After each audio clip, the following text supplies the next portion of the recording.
Hello and welcome back to Fox's Focus. I'm your host Matt Clough and I'm joined as always by Charlie Parks. How are you, Charlie? Hello, I'm okay, thank you. I'm a bit tired. We went out through a few pints last night. We did. And then I decided when I got back to try and watch some NWSL. Paid for a TNT subscription, which I remembered this morning and now regret. Yes. And then watched approximately 10 minutes and fell asleep. Very good. So, money well spent. The home of women's football. Why always she? We keep across every game in a fashion. Don't drink and browse Amazon Prime is probably what I'd say. Yeah, a dangerous combination. Anyway, enough about non-Leicester related topics. Let's get back to the matter at hand. So, as we've kind of promised the last couple of episodes, we are this week going to discuss the sort of managerial situation. There's not a huge amount of news to round up from last time we recorded. Poppy Pritchard has been confirmed. We already knew that because we broke the news exclusively. And yeah, we knew that was happening. Also, Amelia Palgander continues to be featured heavily in pre-season content. Yeah, I think we can safely say at this point Palgander is back because, yes, it would be quite funny if now she doesn't have a contract. No, it's like she'll join Rosengard on loan. Yeah, for the rest of the season. she's been, she was on the media day. She's had her new, they're not just headshots, kind of, I don't know, media shots done in the new kit. Mm-hmm. She's clearly here. She's clearly a Leicester player. Could the club please confirm? Well, yes. Speaking of things the club could or could not confirm. So we're gonna talk about the managerial situation, as I say. We're gonna first start off with just talking about Rick Passmoor a bit, and then I do want to unpack a bit more, again, at something else the club has not confirmed, but we have gleaned from Getty Images, which is the appointment of Marie Hourihan as assistant manager, assistant coach. We're not entirely sure what her job title is, but I do think her appointment is quite interesting and pertains to the overall picture of what's going on in terms of the running of the team. So let's start with Rick Passmoor. So I don't think it's a secret that we are probably both Passmoor out, or we were at the end of last season. Let's start off with, are you surprised he is still in post? Are you surprised that I think we would say he shouldn't be the manager anymore. However, are you surprised the club hasn't pulled the trigger, or do you think that feels unsurprising given, his relationship with Lee Billiard? And also, we have to acknowledge the sort of very unfortunate circumstances with which he became the manager in the first place, which, he was in as interim. The club was clearly planning on appointing Matt Beard. Unfortunately, that didn't come to pass due to Matt Beard's passing. So there's obviously mitigating factors there. We're not kind of going to try and go over, all the circumstances around that again. But are you surprised he's still manager? I'm not surprised, but that doesn't mean it's the right decision. Yes. I'm not surprised for a number of reasons. Firstly, the decision I know we keep raking over this all the time, but the decision to sack Amandine McCall was so bonkers that I'm not surprised by any managerial decision either way now. I think also, one thing I will say in defence of this decision, which this is very weak defence because I don't actually believe it is the right decision, but I think I say players. Sophie Howard, as an ex-Leicester player, has spoken publicly about how there was sort of a sense of instability in that dressing room all the time. We had 6 managers when we were in the WSL. So it's like, is there a sort of element of trying to keep a little bit of continuity when there's obviously a full-on rebuild going on because half the squad have left? I think it's quite funny that I've seen a few news outlets and stuff try and paint that as they've deliberately done a rebuild sort of thing. We have much to say in the matter. We have. And it's I think it was Emma Sanders did an interview with Sam Tierney, which is really good, by the way. You should read that. You'll feel very inspired. But she was very kind. She was sort of they've acted swiftly, they've sold players, and I was like, how is that sort of happened? Is this a shrewd way of approaching it, or have we just sort of gone, shit, everyone wants to leave because we've been relegated? I do feel sorry for Passmoor because it was never, for me, it was clearly never the plan for him to be head coach. We've all spoken, I think Danielle's been on the podcast as well and spoken about how we've all agreed that we believed that he was supposed to be Matt Beard's assistant manager. He hasn't been a head coach since he managed Notts County, and that was like, I don't know, over 10 years ago. So it felt like he'd settled into Obviously, the role of being an assistant manager, and that was the his nature career. of the WSL and the standard has changed so much. And he clearly did quite well at West Ham as the assistant coach. I think we noted that actually they seemed to get worse after he left. Yeah, and then obviously Rianne Skinner was gone, sort of 3 months later. But I don't know. I don't know how much of like, we're going to speak about like a little bit about tactics and stuff in a minute, but I think I do feel sorry for him because I don't know how much of how we played last season was his decision and him driving it, or whether it's being driven by Billiard as the director of football. Yeah. And he's like, we want to play this sort of front-footed pressing style, and either Passmoor doesn't have the players for that, which you could probably argue, or he can't coach that, or he can't set up games to succeed in that way. Because I don't think he's a terrible manager, because I think like we did have like games last season where we started quite badly, but then we would adjust something at half time and we would come out and be much better. Yeah. What was obviously frustrating was, why didn't we start like that? Yeah, and normally we'd be 2 or 3-0 down. So by clearly that point, he has got some tactical skills, managerial skills, but I think he seems popular with the players. He seems like a nice guy, but I don't know. I just think, particularly like last season, we obviously, like we've said multiple times, we were trying to be. I think Matt Beard would have been an ambitious appointment. You know, obviously what he did with that Liverpool team when they came fourth with quite, sounds harsh, but mediocre squad. Yeah, that would have been quite an ambitious appointment. And then it just does feel like we've gone backwards a little bit. And I just think the fact that you had one objective last season, really, which was to stay up, and you've not achieved that. I think coming bottom, I would have accepted if we'd stayed up. Basically, I think that the unforgivable thing was losing that playoff game, because that, you can talk about games in the WSL like it's getting tougher and tougher, and we were not one of the, we were clearly one of the poorer teams in that league. So I don't think there was any game I was looking at in that league where I was like, we should be winning that. We had better chance at home. We were better at home. That sort of went out the window as well towards the end of the season. But I don't think there was a game I was ever looking at thinking we should be winning that. Whereas that game against Charlton, we should be winning that. And then that game against Crystal Palace in the League Cup as well, where we lost 3-0. And all we needed to do to stay in the League Cup was not lose 3-0. Was lose 2-0. Like, you should be winning that as well. Yeah. Like, there's those couple of games. Like, yeah, that for me, that playoff game was sackable. We won't go back over old stuff, but the decision to like not bring Hourihan on until like extra time was baffling. Like, I take a lot of issue with that, but I don't think he's terrible, but I just don't think he's the right coach for us. If this is what we want to do, if last season is how we want to play, he's not the right manager. So if you could put a number on the chances of him, effectively turning this around, like, because let's be honest, his record from last season is awful. What chance? And trying to, obviously, it's tricky because there's obviously what I think we would argue from a pure footballing sense, and trying to be quite objective about it. But we know it's not that simple. And if you can have a very successful manager who, for whatever reason, is let go, like Amandine, and then you can have, I think, again, we've said this before, but I think if you're grading Amandine and saying you have failed, we're sacking you for her season, then there is no possible metric of reading what happened last year and thinking, well, Passmoor should still be in a job. Well, I don't think either of us think that Amandine McCall was sacked because of the results. No.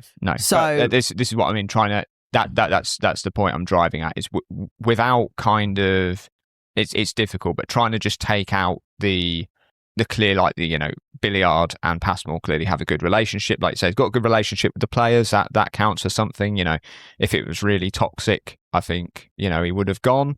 If you were to put a number on it, what chance would you give Passmoor of turning this around? And I think for us this season, success would look like challenging for the title, I think. If not being champions of WSL2, then at least getting into the second place position, which gets you a playoff. What chance do you give him of achieving that? I don't know if I can put a number on it. I just don't know. The WSL2 is so different. And we are going to be, well, we should be, our squad on paper is going to be one of the better squads in that league. Yeah. 100%. So we've completely, such is the nature of relegation, we've completely flipped it. We're no longer like one of the worst teams in the league. We're going to be, hopefully, one of the better teams in the league. Or, like I say, we should be. So it's really hard to sort of look at what we did last season and sort of transplant that to this season as well. We're going to have a very different looking team because a lot of the players have left. Yep. So I think what's key for me, and again, we're going to talk about tactics, but is that we're probably going to find ourselves in possession a lot more. Yeah. Obviously, we were always the sort of tended to be the underdogs last season, chasing the game, pressing, trying to win the ball from another team who, we're going to be controlling it, keeping possession. We're going to probably going to come across teams now that aren't going to want possession in the same way that we don't. Yeah. So I think it's adjusting to that, because I think when we played West Ham at home last season and they brought in Rita Guarino and she'd gone more defensive, we had most of the ball in that game. I think for the first time all season, we just looked completely clueless and we ended up losing that game, obviously. Yep. So it's like we need to You obviously... don't need to clarify when we ended up losing that game, obviously, because we can just say that about every single game we're talking about. But it's like, it's fine, like, to say, like, we're going to be really good at possession. We're going to press really, really well. But then we were pretty rubbish in possession. Yeah. So it's like, unless we've sort of cracked that over the summer, I don't know. But I also don't know whether just like the quality of the players that we've got in the squad will be enough to just sort of... Yeah, tactics are kind of irrelevant and we can just outclass other teams, yeah. I don't know if I can put a number on it, because it's just like I say, there's a lot of variables at the moment that I can't nail down. Like, we seem to have done pretty well in pre-season, like if the results are anything to judge by, like beat Rugby Borough. Again, game we should be winning. Managed to draw with United, so obviously we don't really know. They don't seem to be in great shape. They also lost to Newcastle, so they're obviously in a bit of a period of transition themselves, so I don't know how much we should read too much into that, but clearly we managed to score against them. We managed to keep them out. They're like WSL, obviously they're WSL, top level WSL players. Lost to Liverpool and lost to Everton, but we did score 2 goals against Everton. And Everton know all of our secrets because... they've got half of our fucking players. So, by the way, I don't know if anyone else caught this, just looking on the photos from that game that we played against Everton, but I don't know whether it was like a decision, but I don't know if it just happened to be that like our ex-players weren't playing at the time or whatever, or maybe they didn't play, I don't know, but I just liked the idea that we had loads of photos with like Yutta in or Mushan or whoever, and we just didn't put them on just to be salty, because they weren't anywhere to be seen. But anyway, yeah, I think the fact that obviously we've scored, that's like 5 goals I think in pre-season, which we scored fucking 11 last season, so we've already scored half the goals in pre-season pretty much, so that seems positive. But like I say, until a ball is kicked, I do not know. It's very difficult. Like I say, there's just so many variables, like the new players that we've brought in, the players that have gone. Too many variables, I think, to say there's a good chance. Like, there's a good chance. There's not a chance. I just don't know. I'm sitting on the fence. I'm sorry. No. I think you've made a very good argument there for why sitting on the fence is pretty much all we can do, because like you say, we just got so used to last season seeing us out of possession, chasing other teams around in often quite a disorganised, ineffective pressing style. And then, like you say, it feels like... So I think sometimes we pressed well. Yeah. We were. There was sometimes where like we did actually start pretty well and we pressed really well, but it was when we got the ball back. Yeah. And it's like, are we practicing processes, which you banging on about all the time? We're practicing pressing all the time in training and then forgetting to practice what the fuck happens when you get the ball back. Yeah, I think you and Danielle both said that multiple times. So I think that does bring us on to, kind of tactically, is there anything you're looking to see beyond, I think it's a very fair assumption that we are going to flip from being a team that didn't see much of the ball last year to a team that we will have the quality to pretty much dominate the ball against a lot of the teams in the WSL2. So is there and this has been one of my criticisms of Passmoor, where I've just, watching Amandine's football for about 5 minutes, the identity, what they were striving for. We obviously had season tickets. We went to a couple of away matches. I'm still a bit of a loss to explain what Passmoor's identity is. I know there was a bit of talk about pressing and stuff, but it felt very, my favourite analogy, the slider. It just felt like everything was sat in the middle. We weren't attacking, but we weren't defensive. We weren't, demanding possession, but we also weren't being like, let's just be super direct. It was just very middle of the road across the pitch for me. So with that in mind, is there a sort of style you would like to? I mean, I'm getting ahead of ourselves. A style we want is winning matches. That would be nice, but that's the main thing. I don't give a shit as long as it works. I don't care what we're doing. Like, I think we were talking, as we usually do when we're having a few pints. We get around to talking about football and Leicester Women specifically, and I said to you, like, we need a centre back in the window before the start of the season. We were light in defence, and you said that I hope we don't sign another centre back because that means it'll be less likely to play a back three. Yes. So I would probably like us to stop playing a back three. Yeah. That started to do my head in.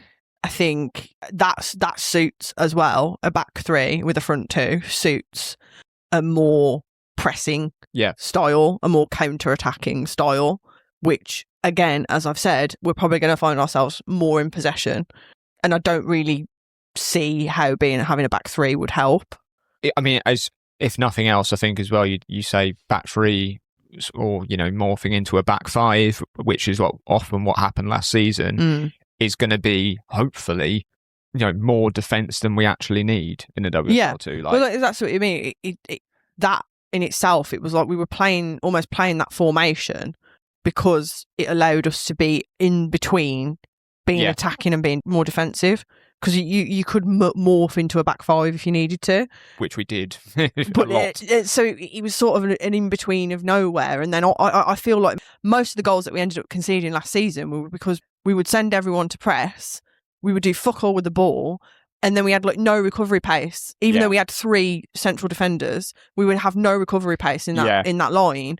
So we could just get hit on the counter. I mean, that happened a lot. Now you say, like, I feel like if you were to ask me like one image of last season, it's Chantel Swaby desperately sprinting back as a ball kind of lofts over her head and there's no other defenders around her. I'm not criticising the defenders that we had, like Chantel Swaby, Sarah Keys, Julie Thibault. They were like the 3 main centre-backs that we played last season. Yep.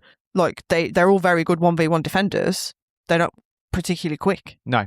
So it's like... The centre-backs don't tend to And then if you're playing wing-backs, they're so advanced that they've got to get back. Yeah. And we were also playing, like, Ashley Neville as a wing-back, who's not a wing-back. Yeah. She's a very good full-back, but she's not a wing-back. And then, and then at various other points, we were playing Janice Cayman as a wing-back. He's excellent, but he's like, 38? Yeah. And wasn't particularly quick anyway. Yeah. But anyway, and then, we get into putting Azzy in the back three, and she's not a centre-back. And that situation, like committing to playing that back three, even when we didn't have enough centre backs, it was like, okay, well, we'll just shove Azzy into the three and put Ashley at wing back. When I think when Azzy started playing at wing back, we were like, well, this is a position that she was born to play in. Yeah. Which maybe I've like taught myself into having a back three now, because like I do like Azzy as a wing back. No.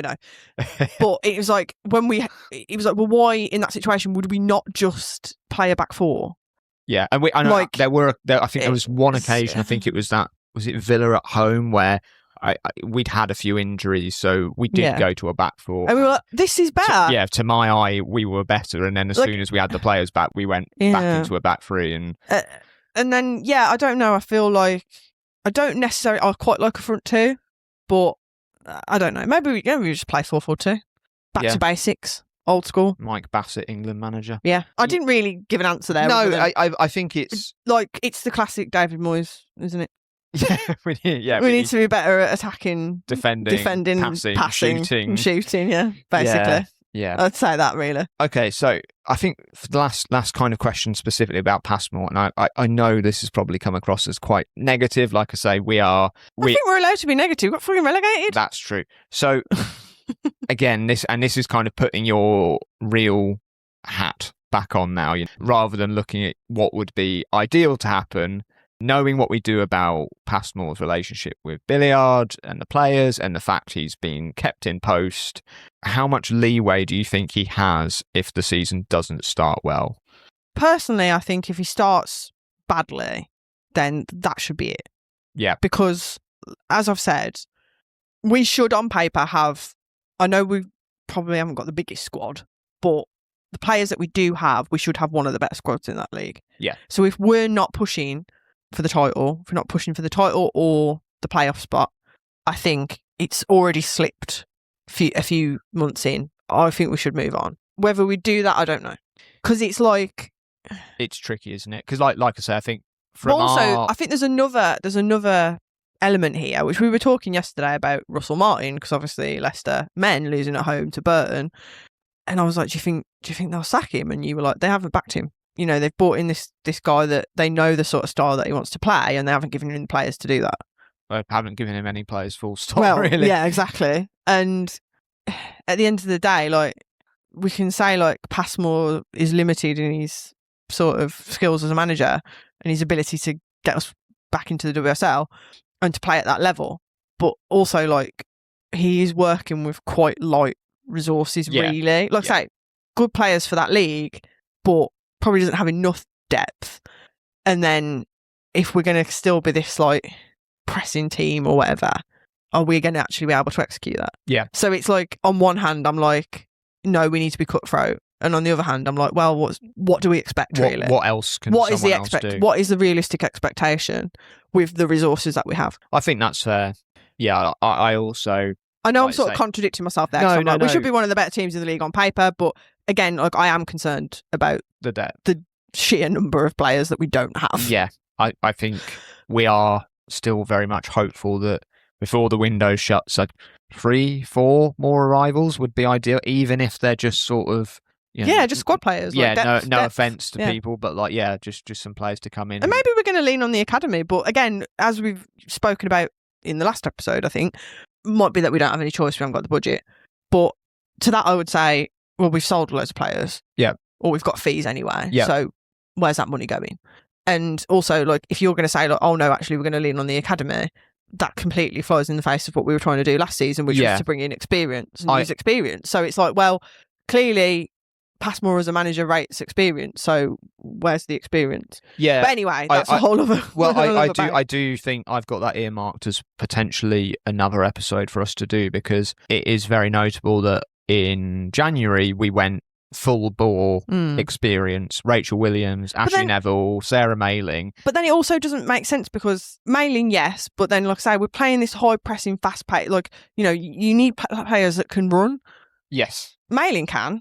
But like I said, Ashley Neville can get up and down. She's a good fullback, but she's not a wing back. And then Rachel Williams, why would we have her leading the press? And now you've already mentioned there was a few times in the start of last season where we were basically saying, like, Janice Kyman and Emily Van Egmond were playing in the wrong position pretty much every week, but it was just like Passmoor was like, I am playing a back three and those two have to play, and it's non-negotiable. I agreed that Janice should play. Yeah, but just not as a wing back. Yeah, anyway, we've gone a bit off track there, but yeah, basically, I do think it's interesting to look at that January window now and think, okay, was that a panic? Let's try and stay in the WSL by getting in some, not mercenaries sound bad, but like, a bit of the Expendables vibe for one last mission. Mm-hmm.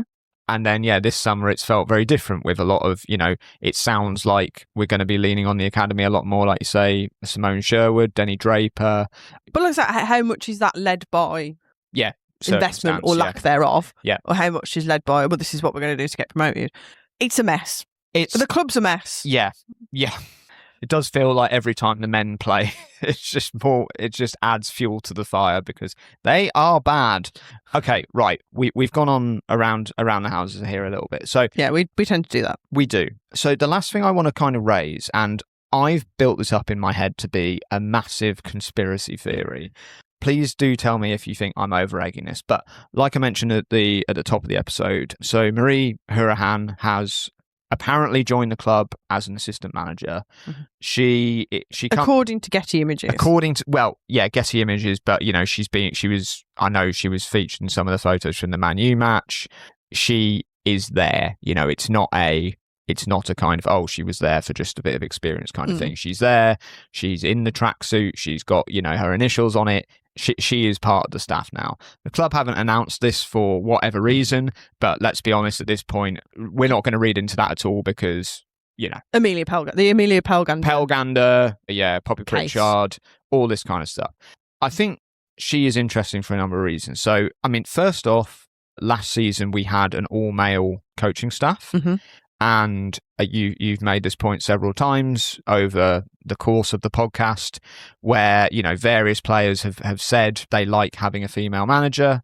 You know, or like a female coach just because it's you know, there's obviously that more relatable aspect. She's an ex-player as well. She's an ex-player. She's, you know, former Republic of Ireland international. She's been a goalkeeper, right? Goalkeeper, yeah.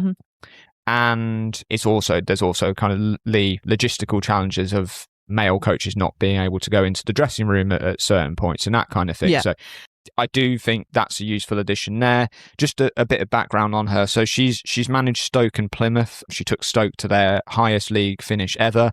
And then last season went to Plymouth. They had been threatened with relegation from the third tier the season before, completely revolutionised them. I think they missed out on automatic promotion to the WSL2 by a point and then lost in the kind of North-South playoff 1-0 to Wolves. That. Yeah, it was when they had that sort of mad weekend of playoff games at the Pirelli. Oh, yeah. She then left, and subsequently a lot of stuff's come out from Plymouth of, basically I think they were expecting to bounce back. The men's team were expecting to bounce back to the Championship straight away because they've just been relegated to League One. When that didn't happen, it sounds like, that basically the club has turned around and said, we're not going to invest like we have been. We all know this story. Unfortunately, it's relatively common in women's football. So she's joined a club that are investing loads in the women's. Well, this is it. So she and also men's team have been relegated to League One. Well, yeah, out of the frying pan into the fire. The comparisons abound, but I do think it's interesting because she left Plymouth, was pretty clear on her reasons for leaving, but is clearly a pretty exciting young manager. She's obviously come in as a sort of like an assistant to Passmoor at the moment. According to the Getty Images caption. I mean, you know, Passmoor is still in post, but she is there. So I think we can assume she must be some kind of assistant manager, assistant coach. We don't really know. But what do we make of this? Because she's clearly ambitious. Do you think this is a case of her having left Plymouth a bit, you know, probably unexpectedly, because it sounded like it was quite a sort of snap decision from the club to kind of withdraw some of their investment, which then meant she just felt it was untenable for her to continue.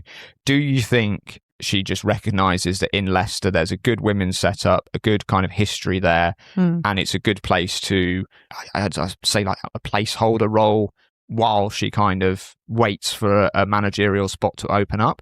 Or, and this is where my conspiracy theories kind of come in, do you think there's something more to it that the club have brought her in? Is this a way of sort of saying to Passmoor, like, look, if things don't start well, we've got an able replacement. We have someone waiting to go. Yeah, maybe. What do you think? I don't know, maybe it's a bit of both. Like, I think obviously for her, like, it's a step up, isn't it? And like we talk about the step up between the WSL2 and the WSL, but the step up from that third tier to the WSL2 is even bigger. It is. So, you know, I think to be a head coach at that level, I think it kind of makes sense that, you know, unless you're going to go to one of the newly promoted teams as a head coach, as I have said multiple times in this episode, and I'll say again, we should be one of the better teams in that league. Yep. So it kind of makes sense that as the next step, she would maybe come in as a number two. Maybe it's like you say, like maybe it's like we're thinking she can like shadow him. Yeah. And then we'll see how she gets on, see how we get on. Maybe, I don't know. I'd like I said, we haven't fucking announced it, Matt. No. We haven't spoken about her. We haven't said any words about her. She hasn't said any words about joining the club. So I don't know. We are just guessing. And we are creating these narratives because the club isn't telling us anything. Because there's a bit of a vacuum. Again, I'm in my head. I'm like, oh well, she's not put anything on social media, and you know, we've not heard from Passmoor at all. And then just before the season starts, we're going to announce like, oh, hang on, they're swapping roles or something like that. But then, are we 11 days out yet? Because that's our that's the Lee Billiard review period over, and we can make that's all of our news. Usual point in time for making a managerial change. So yeah, let's wait and see until again, 11 days out. It would be fascinating to hear just the thinking behind it. If we'd announced it and she said, oh, it's just an opportunity to work at a really well run women's team, you'd be like, fair enough. Yeah, I mean, say what we want. Like, say the club is in a bit of a, should we say, transition period? Yes, it's a nice way of putting it, isn't it? So, but I think players come in, speak about the facilities, speak about it.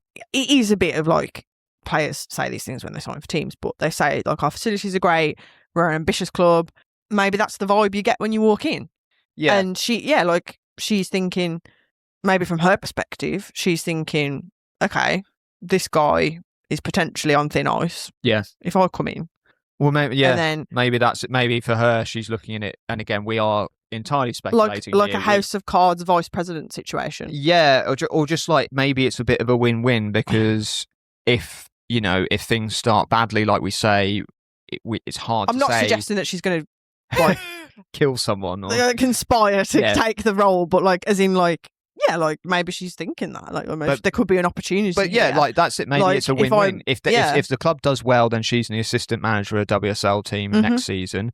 If things don't start so well, then she could be the manager of a WSL2 team. Absolutely. So maybe that's it. And again, I should say we are fully speculating here. We don't know really much about her beyond her kind of her I will say career and her exit from Plymouth and I think that to me it just speaks of a kind of, I guess, like an ambition which makes it feel, I get what you're saying about the step up from the third tier to the second, but and like you say, I'm sure it is attractive to walk into a a club where, like you say, the facilities are very good. I just wonder from her perspective, is this a long-term thing, like one way or another? And I kind of feel like probably not. Maybe she's just thinking, no decent jobs like managerial jobs at the moment. I'll be assistant for a bit at Leicester and then I'll jump when. Hang on a minute. Okay. Maybe they've switched. Well, this is the thing. I don't, as kind of unusual as that would be, I don't actually think that is beyond the realms of possibility because Passmoor, I don't think really wanted to be a full-time manager again. As we've said so many times, we think he was going to be assistant manager to Matt Beard, and he was assistant manager at West Ham, so it would make sense. Yeah. So maybe they've just literally switched. I like I say, it would be unusual, once obviously, again, but we would know this if the fucking club announced anything ever.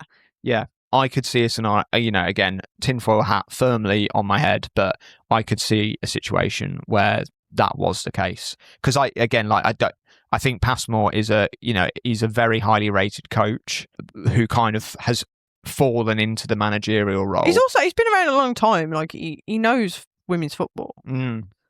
Yeah, no one. I'm just looking on LinkedIn. No one's updated their LinkedIn. So well, again, and this is the thing that's sort of fueling my conspiracy fire is the fact that she's got like an end date as head coach. Yeah, but like nothing's been announced, nothing's been confirmed. Yeah. I think she was relatively active on social media. Like, she would do podcasts, she'd do interviews, and obviously none of that has happened since. So I don't know. That's my.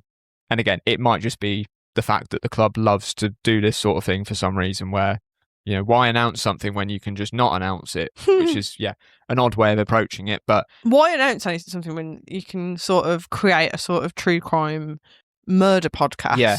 Like, where everyone has to sort of pick up on clues and try and figure out what's going on. I mean, instead of just being told what's going on. Yeah, it's the Knives Out of Woso. I was thinking it's like Only Murders in the Building. Yeah. I mean, if we had we don't quite have a cork board set up yet with like loads of string attached, but we're not far off it. All I will say is that obviously last week we had our episode and we spoke about Poppy Pritchard, and then the club announced it the next day. So if anything gets announced regards, Marie Hourihan tomorrow, then we know that the club are listening to this podcast. Do you think it's possible that we have been... Are we like just unwitting pawns in Leicester's like... What are they planting stuff on Getty Images for you specifically to find? I think they've just figured out that we're using Getty Images, so they're using us to put out. This has gone far too much into like conspiracy I think theory it's now. probably time to call it a day. I think we've lost our because minds. I've kind of reached sort of ego. You're like maniacal you're going levels you're going a bit What? Charlie on It's Always Sunny. Yeah. Pepe Sylvia. / Walter White. This is all about me. Yeah. Okay. I think we will leave it there. Thank you very much for listening. We will see you next week for a special preview episode of Leicester's opening match of the season against Sheffield United with a special guest. So Yes. keep an eye out for that, or an ear out for that. And yeah, we'll see you next week. Thanks very much for listening. Thank you. Bye-bye. See you later. Bye.